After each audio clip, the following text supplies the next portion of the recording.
YouTube channel में आपका फिर से स्वागत है। आज सीटेट का वीवीआई ऑब्जेक्टिव क्वेश्चन लेकर आया हूँ, उपस्थित हूँ। तो ये आया हुआ क्वेश्चन है और हर साल इसी आए हुए क्वेश्चन में से देता है। तो देखिए, पहला क्वेश्चन है, लेओ वाइगोत्स्की के समाज संरचना सिद्धांत में दृढ़ विश्वास रखने वाले शिक्षक के नाते आप अपने बच्चों के आकलन के लिए निम्नलिखित में से किस विधि को वरीयता देंगे? तो इसका राइट आंसर होगा, इसका राइट आंसर है, देखिए इसका राइट आंसर है ए, सहयोगी प्रोजेक्ट। ठीक है, विधि को वरीयता देंगे। इसको हम ऐसे समझ सकते हैं, वाइगोत्स्की अपने सामाजिक सांस्कृतिक सिद्धांत के लिए जाने जाते हैं। इस सिद्धांत के अनुसार सामाजिक अंतःक्रिया ही बालक की सोच व व्यवहार में निरंतर बदलाव लाता है। उनके अनुसार किसी बालक का संज्ञानात्मक विकास उसके अन्य व्यक्तियों के अंतर संबंधों पर निर्भर करता है। अतः इस सिद्धांत में विश्वास रखने के नाते सहयोगी प्रोजेक्ट के माध्यम से बच्चों का आकलन किया जा सकता है। अब देखिए, यहाँ पर है चौथा क्वेश्चन। ठीक है, फिर उधर जाने में थोड़ा कठिनाई है। तो चौथा क्वेश्चन आइए स्क्रीन पर है, देखिए, राष्ट्रीय पाठ्य चर्चा रूपरेखा NCF 2005 के अनुसार शिक्षक की भूमिका है। क्या है भूमिका? तो इसका राइट आंसर है डी, सुविधादाता है। ठीक है, तो इसको हम सुविधादाता को ऐसे समझ पाएंगे कि राष्ट्रीय पाठ्य चर्चा की रूपरेखा NCF 2005 के अनुसार शिक्षक की भूमिका सुविधादाता के रूप में होना चाहिए। वह बालक के कमियों को दूर करें ताकि मैत्रीपूर्ण संबंध बनाए।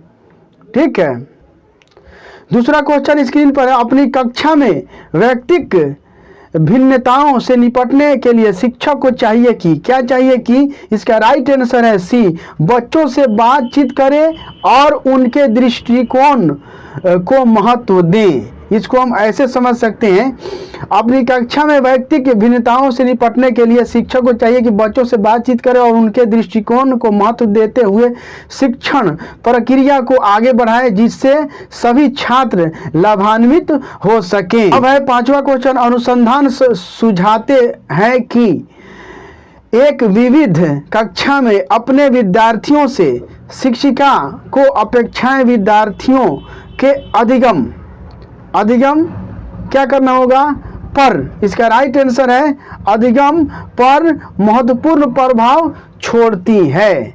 अधिगम पर महत्वपूर्ण प्रभाव छोड़ती है। इसको हम ऐसे समझ पाएंगे, विविध कक्षा में अपने विद्यार्थियों से शिक्षिका की अपेक्षाएं विद्यार्थियों के अधिगम पर महत्वपूर्ण प्रभाव डालती है, क्योंकि कक्षा में किया गया कार्य मार्गदर्शक का कार्य करता है, बताने वाला कार्य करता है। ठीक है, आकलन उद्देश्यपूर्ण होता है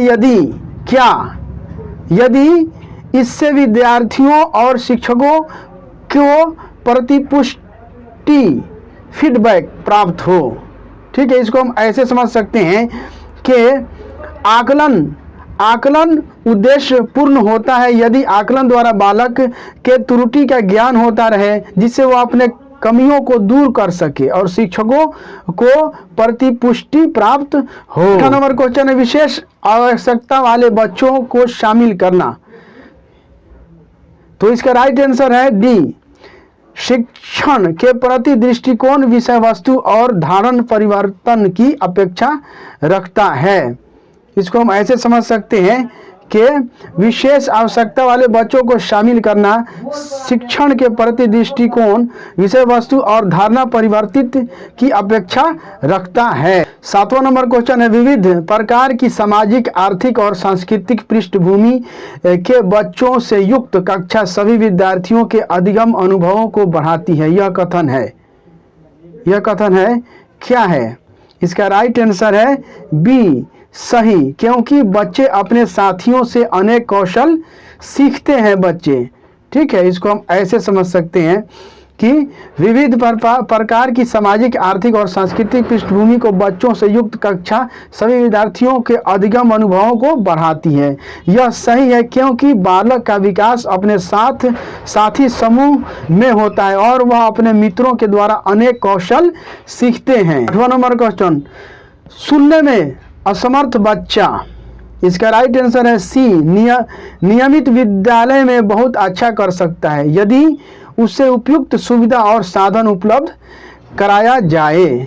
ठीक है, इसको हम ऐसे समझ सकते हैं, सुनने में असमर्थ बच्चा नियमित विद्यालय में बहुत अच्छा कर सकता है यदि उसे उपयुक्त सुविधा और साधन उपलब्ध कराया जाए। समावेशी शिक्षा में सामान्य बच्चों के साथ समस्यात्मक बालक को पढ़ाया जाता है। 9वां क्वेश्चन स्क्रीन पर निम्नलिखित में से कौन सी विशेषता प्रतिभावान शिक्षार्थी की है? इसका राइट आंसर है बी, यदि कक्षा की गतिविधियां अधिक चुनौतीपूर्ण नहीं होती है तो वह कम प्रेरित अनुभव करता है और ऊब जाता है। ठीक है, इसको ऐसे हम समझ सकते हैं, प्रतिभावान बालक को कक्षा की गतिविधियां अधिक चुनौतीपूर्ण नहीं लगती है तो वह कम प्रेरित अनुभव करता है तथा ऊब जाता है। वह एक शिक्षिका अपनी प्राथमिक कक्षा में प्रभावी अधिगम को बढ़ा सकती है। कैसे बढ़ा सकती है? इसका राइट आंसर है डी, विषय वस्तु को विद्यार्थियों के जीवन के साथ संबंधित करके। ठीक है, तो इसको हम ऐसे समझेंगे, प्राथमिक कक्षा में शिक्षा अपने अधिगम को प्रभावी कर सकती है विषय वस्तु को विद्यार्थियों के जीवन से संबंधित करके। ऐसा करने से विद्यार्थी विषय वस्तु को अपने जीवन से जोड़े जाते हैं और अधिगम प्रभावशाली बनता है। 11वां क्वेश्चन, बच्चों के बारे में निम्नलिखित कथनों में से कौन से सही हैं? इसका राइट आंसर होगा, इसका आंसर है बी। ठीक है, 2, 3 और 4, यानी कि 2 बच्चे समस्या समाधान करता हैं और 3 है बच्चे वैज्ञानिक शोध करता हैं और 4 है बच्चे पर्यावरण के सक्रिय अन्वेषक हैं। ये इसका राइट आंसर है बी, 2, 3। क्वेश्चन, विद्यार्थियों में संप्रयात्मक विकास को प्रोत्साहन देने के लिए निम्नलिखित में से कौन सी विधि सबसे प्रभावी है? तो इसका राइट आंसर है सी, संप्रत्यात्मक विकास को प्रोत्साहन देने के लिए विद्यार्थियों को बहुत से उदाहरण देना और उन्हें तर्क शक्ति उपयोग करने के लिए प्रोत्साहित करना चाहिए। इसका राइट आंसर है सी, विद्यार्थियों को बहुत से उदाहरण देना और उन्हें तर्क शक्ति का उपयोग करने के लिए प्रोत्साहित करना, इसका राइट आंसर हो गया। 13वां नंबर क्वेश्चन, आइए स्क्रीन पर देखते हैं।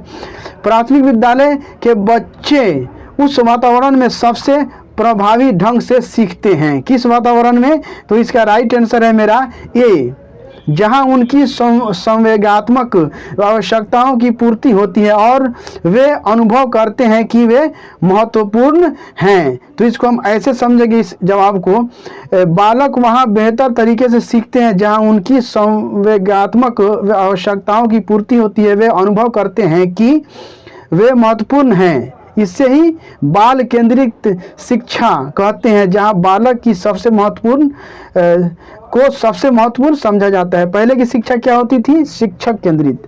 आज की शिक्षा है बाल केंद्रित, इस बात को याद रखिएगा। 14 नंबर क्वेश्चन, एक बच्चा खिड़की के सामने एक कौवे को उड़ता हुआ देखता है और कहता है एक पक्षी। इससे बच्चे के विचार के बारे में क्या पता चलता है? बताइए। अगर कहता है कि एक पक्षी, तो बच्चे के विचार के बारे में आप क्या पता मतलब चलता है? तो इसका राइट आंसर है डी, केवल बी, बच्चे में पक्षी का प्रत्यय विकसित हो चुका है। इसका राइट आंसर, इसको हम ऐसे समझेंगे, स्पष्ट है कि बच्चे में पक्षी के प्रत्यय का विकास हो चुका है। अंतिम क्वेश्चन 15वां नंबर, देखिए अभी तक मेरे चैनल को आपने अगर सब्सक्राइब नहीं किया तो सब्सक्राइब कीजिए, दोस्तों में शेयर कीजिए, वीडियो अच्छी लगे तो, और मेरे चैनल से जुड़ जाइए। इसमें बहुत सारी बातें, बहुत सारी तैयारियां आपको मेरे चैनल से मिलेगा। शिक्षा रोजगार से जुड़ी खबरें भी आपको इस चैनल पे आपको मिलेगा। 15वां नंबर को अंतिम नंबर क्वेश्चन देखिए, कोई शिक्षिका अपने विद्यार्थियों को क्या कह रहे हैं कि उन्हें भीतरी प्रेरणा के साथ कार्य करने के लिए प्रोत्साहित कर सकें?